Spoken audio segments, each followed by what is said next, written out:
Thanks. I'm so glad it's you. What?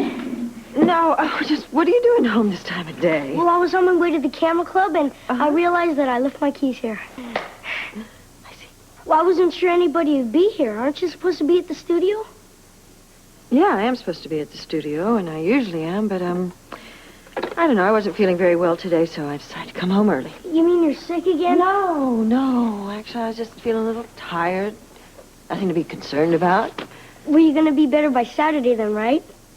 I think I'll be just fine on Saturday. Why? Well, don't you remember? I'm playing in the basketball game. You said you'd go. Of course I remember.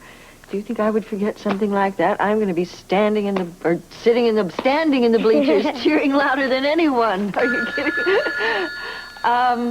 As a matter of fact, I even wrote it down in my calendar. Basketball on Saturday. Go watch Michael play. No, go watch Michael win, right? Right. Aren't you going to pick up the phone? The phone's ringing. Want me to get it? No. I'll get it.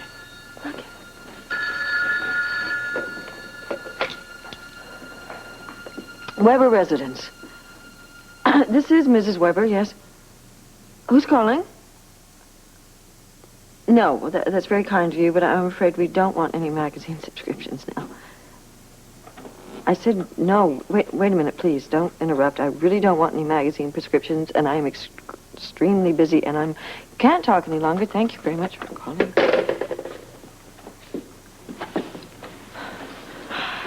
Are you okay? Yeah, I'm fine. You're acting sort of weird. I'm perfectly all right, Mike. All right? Well, sorry. I was just worried, that's all. You said you came home sick. Oh, Mike, I'm sorry. I'm just tired. I'm just tired, that's all. Okay? Well, you're going to be all right. I'm going to be just fine. That's great. Because besides the basketball game, there's a lot of other stuff you promised we'd do. First of all, there's parents' night at school, and then that movie at the state, remember? What movie is that? You know, the one from these aliens from outer space, you know? They have pointy heads, and they're coming to terrorize the Earth. You said you'd go, remember? We're going to go. I wouldn't miss it for the world. You promise? I promise. Good. I think we'd go. That's great. It's a lot more fun when we do things together, and you've been pretty busy lately. I know, Mike, but I promise you we are going to be doing lots of things together. You know, you won't be too busy? For you? Not a chance. I am never, ever gonna let you go. There was this big pit. We couldn't see it. And you fell into it. See, but it was not our fault, senor. I'm not interested in fault. The point is Felicia and Frisco got away from you. Am I right? See, senor, when we fell. What time was this? When we fell? Mm-hmm. Como las dos. Around 2 o'clock, senor. Estúpido. Take your money and go. That's not right. You promised us more, senor. You're lucky you're getting even a peso. Now get out of here before I throw you out. Vamos. Senor, by the way. Vamos. Vas a pagar. Vamos. I think we got trouble. Why? Why? Because those morons, they fall in a pit, and then they lose Frisco and the girl. So? I mean, so. They must have seen us take the treasure. They couldn't.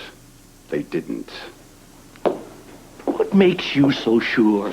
Why do you think I asked when they escaped?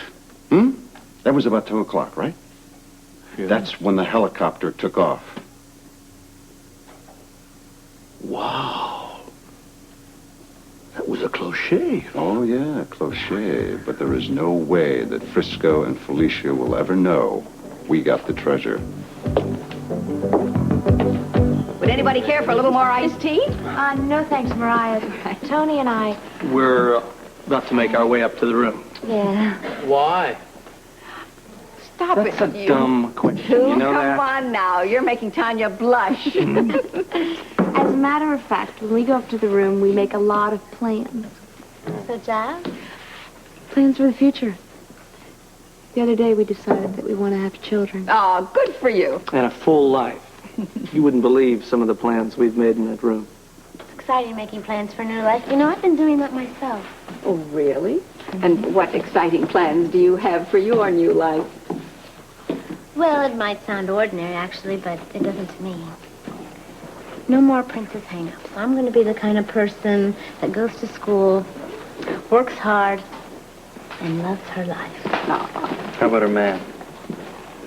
She loves him more than anything. Well, that doesn't sound ordinary to me at all. That sounds ideal.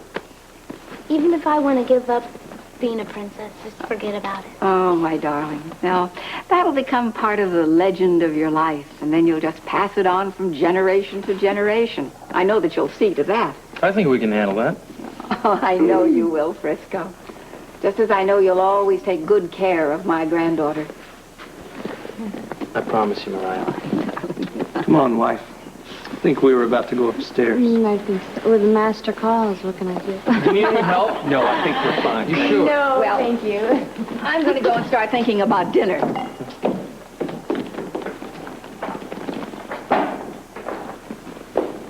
I liked what you said.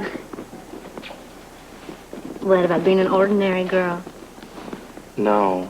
No, you see, I've come to the conclusion that you will never be ordinary.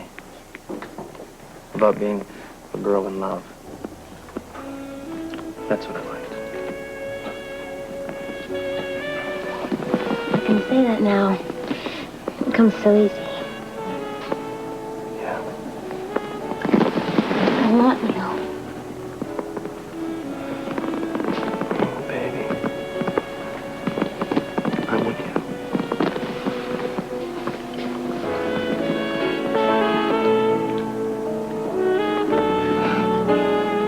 Sweetheart.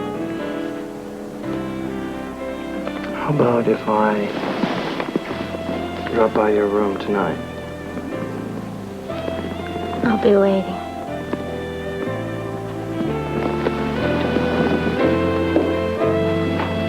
Felicia? Darling, would you mind helping me in the kitchen? Oh, no, of course not. And then later tonight, after dinner, I am going to come to your room, and you and I are going to have a good chat. You know, this is the last night that we'll have together for quite some time. And there's so much I want to hear and so much I want to tell her. Mm-hmm, of course. You don't mind, do you, Frisco? No, no. Not at all. Why would I mind, huh? Go ahead. Well, that's really very sweet of you. Yeah, I'll tell you what. We'll have our little talk in Port Charles. We'll wait. Yeah, whatever we have to say, we'll keep, I'm sure. Mm-hmm. Mm-hmm.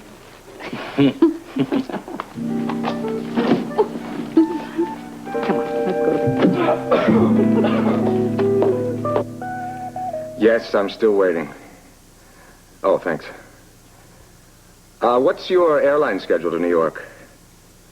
No, not New York City. Do you have flights to a city called Port Charles? Oh, great, thank you. Could you give me a list of departure times, please? My name's Holly Scorpio. My husband said you'd be expecting me. Oh, yes, Mrs. Scorpio. Hanson's my name, but all my customers call me Irv. Well, it's a pleasure to meet you, Irv. Now, you've already been told about a dress. Well, up to a point. It's very important that you know everything about this dress, even though it won't be here. It's size 6. It's made of pale gray silk, and it has beaded shoulders. You got that? Yeah, that much I can remember, but I'm still confused. Well, if you need to know anything, just ask. Thank you. Your husband, the commissioner, when he was here earlier, he mentioned making a phone call. Yes, I'll explain that to you in a moment. He also said this is official police business, That's true. and I'm to say nothing about it to anyone.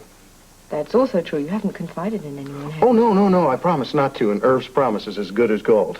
Well, that's good to hear. I got just one question, though. Go ahead. Now, this is a case your husband's working on, am I right? Yes, it's a very important case. So tell me, which one? You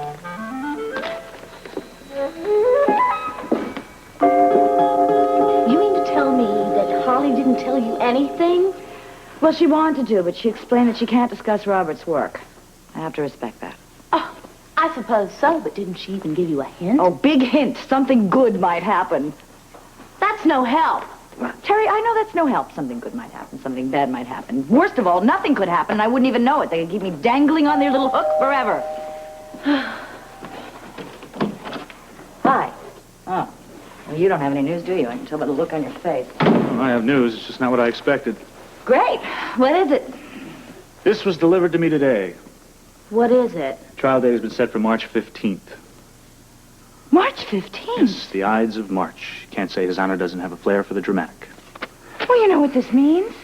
Robert hasn't gotten anywhere with his new leads. That does not necessarily follow. Yes, it does. They're not going to put me on trial if they have any doubt. Bobbie, listen to me. This is simply procedural. Setting a trial date does not mean they're not still working on other angles. How do you know that? Did the DA say that? No. Morgan's out of town. Bobbie, I give you my word. This has nothing to do with Robert's personal investigation. Well, the 15th of March is not so far away. That's right. Which is why I plan to have them push the date back. Can you do that? Well, yeah, in several ways. I can approach Morgan personally, informally. I see no reason why he wouldn't give us an extension. And what if he doesn't? Well, then I'll file with the court. I'll file an extension and say that I need more time to prepare the case. What's the point? There's a lot of point, Bobbie. The more we delay, the better. Why? What we're facing is inevitable. I am going to be tried for murder because Robert Scorpio hasn't come up with anybody else. Sorry to keep you waiting. Is everything said? Yes, Mr. Hanson, I've gone over it. Please, Mrs. Scorpio, my name is Irv. Does he know what to say on the phone? We went over it 3 times. Any questions? Who's got time for questions? I just do what I'm told. Good. I've checked the house and the hospital. Rick is still in surgery. And Ginny? Ginny's at home alone. Well, what are we waiting for?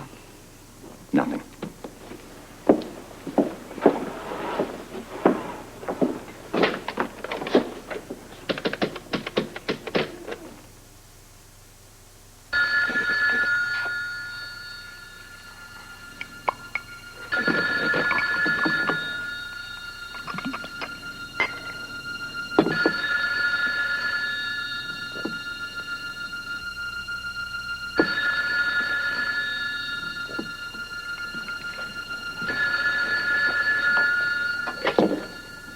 Weber residence? Mrs. Weber?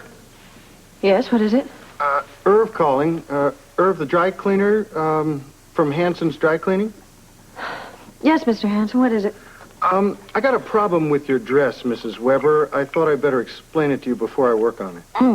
What dress are you talking about, Mr. Hanson? I'm afraid I don't know. It's pale gray one, size 6 on the label.